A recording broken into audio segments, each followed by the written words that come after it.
Hey everyone, this is Jack from the Cardboard Herald, and today we are going over my thoughts, my impressions, my first gut instincts after playing the new Descent Legends of the Dark, the brand new iteration of the Descent system from Fantasy Flight Games. So, with that said, what is this game? This is the third attempt at Descent. We had Descent First Edition, then Second Edition. Then we actually had a parallel Star Wars Imperial Assault implementation of the Descent system, and then this is something that Fantasy Flight is saying is not actually Descent 3rd Edition. This is going to be a parallel path for the Descent universe, but I really think they were just kind of hedging their bets and hoping that if this takes off, then they would continue to support this as the de facto Descent 3rd Edition.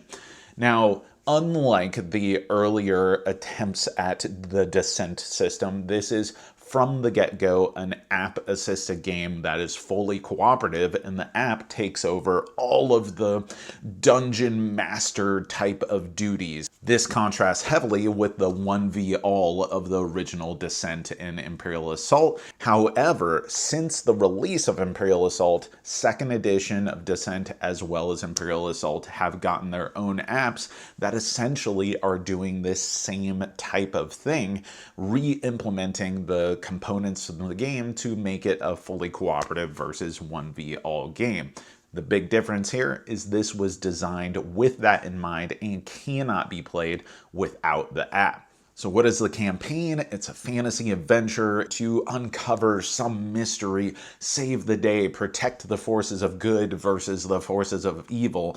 Each of the characters have their own storyline that they're going to be pursuing and making choices that will have rippling effects throughout the campaign.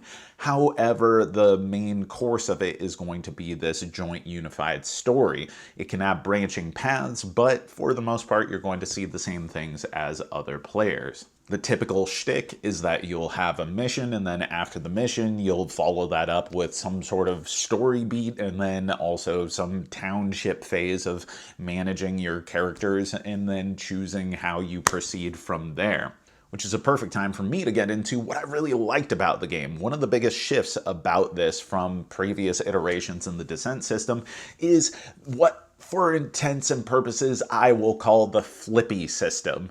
You have your character card that's in front of you, as well as the equipment that's in front of you, and these cards are dual-sided. You can flip them over. So I played as the Dragonkin during my initial game, and I had a staff that had two different heads on it, and that represented the different sides of the cards.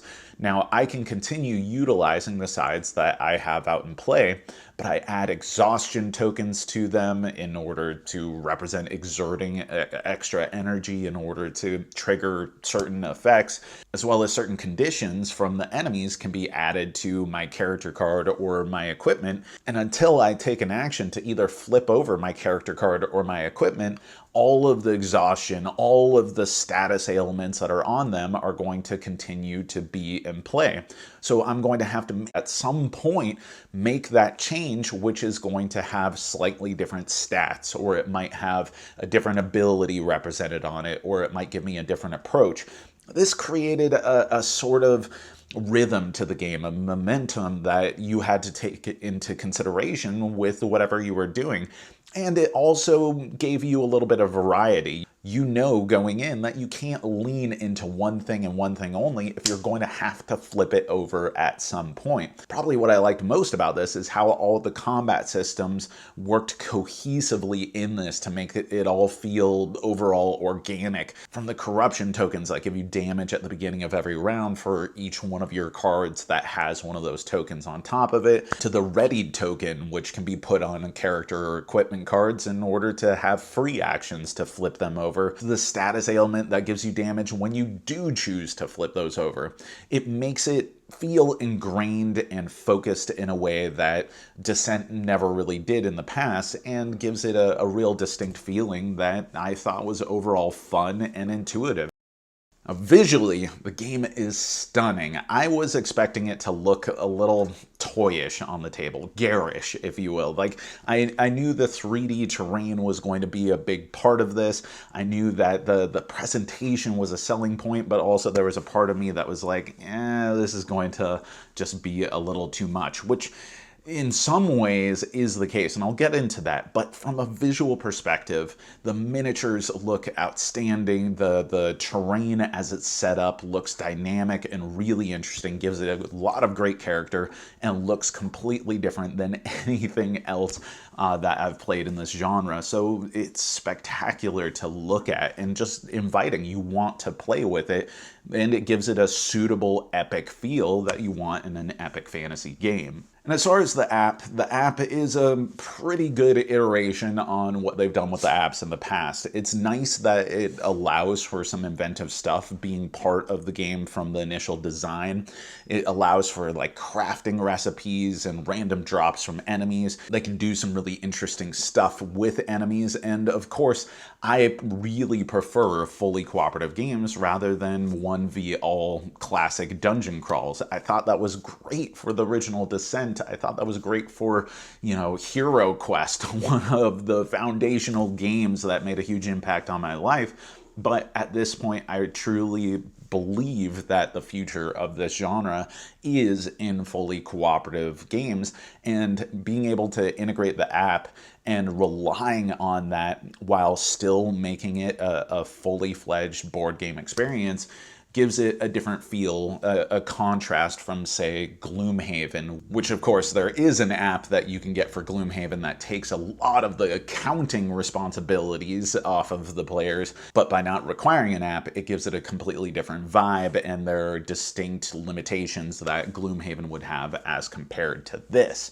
Not to say that this is better than Gloomhaven. So let's get into what doesn't work, because we're talking about the app. And yes, I do like the notion of an app to assist with things, but this is kind of bananas. It's kind of out of control. First off, by having such big terrain pieces and components that are going to emerge as you play rather than being set up according to a diagram in a scenario book or something, it means you're going to constantly have to reach certain points and interrupt your turn because you've taken an action that allows you to explore the next tile and put out these enormous tiles, which is going to cause players to kind of shift things around because you didn't know exactly where it was going to build out to.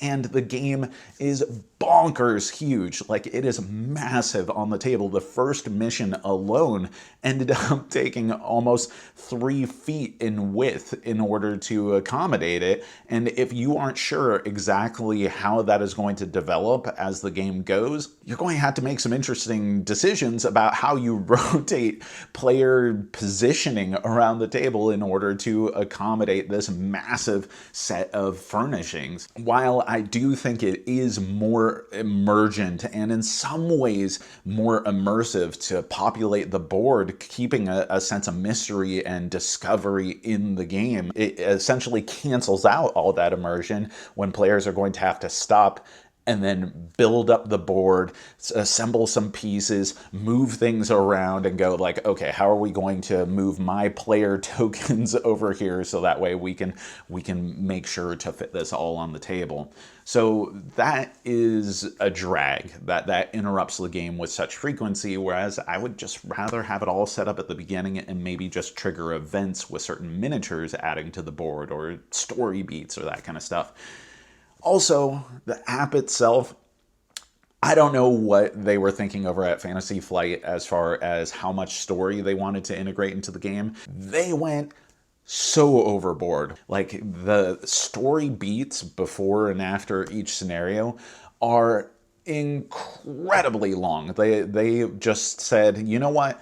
Other games will give you maybe like 2 paragraphs of story at a time. Instead, we're going to have like a page and a half of dialogue that isn't going to be voice acted, and so players are going to have to read it.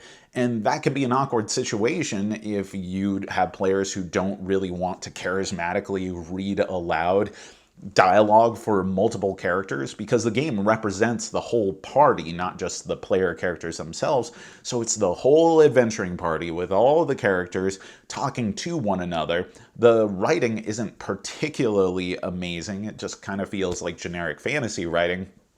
And there is so much of it. The alternative to reading aloud is that players are sitting around a tablet together, hunched over, reading that dialogue. I am the type of person who likes reading flavor text. I like reading aloud, but even this felt incredibly exhausting to just get to the meat of the scenario. I just want to play the game. They went way overboard with baking in so much narrative and so much dialogue that it feels cumbersome and clunky. And the last thing that I noticed with just one scenario here, so bear that in mind, but it really didn't work for me, is that the two characters that me and my buddy were playing, they made virtually no distinct choices from one another. It was always going to be that we approach the enemy as close as we could and deal as much damage as we possibly could with the cards that we had. Yeah, we might get into some of the flipping situation with our equipment, which would modify what our attacks were capable of doing, but nonetheless, there were no real tactical decisions that we were making about my character, who's this type of character, versus his character, which was this type of character. And you may say, Jack, this is just the first scenario. There's all kinds of abilities that you will level up into for these characters. And yeah, that's true, but I looked at those abilities and they don't really seem to differentiate the characters that much, especially in contrast to their last attempt at the Descent system with Imperial Assault, where I feel like in that, each character is going to make a different choice about where they would want to end their turn and how they would want to approach enemies. So it took away a lot of the strategic and tactical feeling that these games are best at and kind of homogenized it. Part of that may be that we both picked a melee class. Nonetheless, it should feel like there are differences between us no matter what characters we play,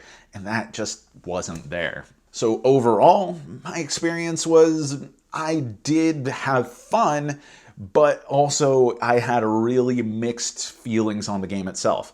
Really love the character management system. I think that was interesting. That provided a little bit of nuance and strategy and also made the game mechanics, the interactive elements of combat and just how you perform your turn feel really cohesive and fresh in a way that this system needed. And also, I really like interacting with the board, discovering things, and just seeing this massive showpiece on the table. And so I am excited to play another game of this, but in contrast to so many other games in this genre, including Fantasy Flight's previous iterations in this series, the Imperial Assault and Descent 2nd Edition, with their own app-based games, it's a hard sell to say that this is in any way better than those games, especially better value when you consider the $175 price tag of this. So those are my thoughts, but I would love to hear your own thoughts. If you play the game, if you have your own contrasting opinion, if you disagree with anything, or if you want to add your own experience to the things that you agree with, let us know in the comments below. As always, thank you so much for watching. I've been Jack for the Cardboard Herald. If you enjoyed this video, we have all kinds of other reviews, interviews, and recommendations via writing, podcasts, and video here on our channel and website cardboardherald.com.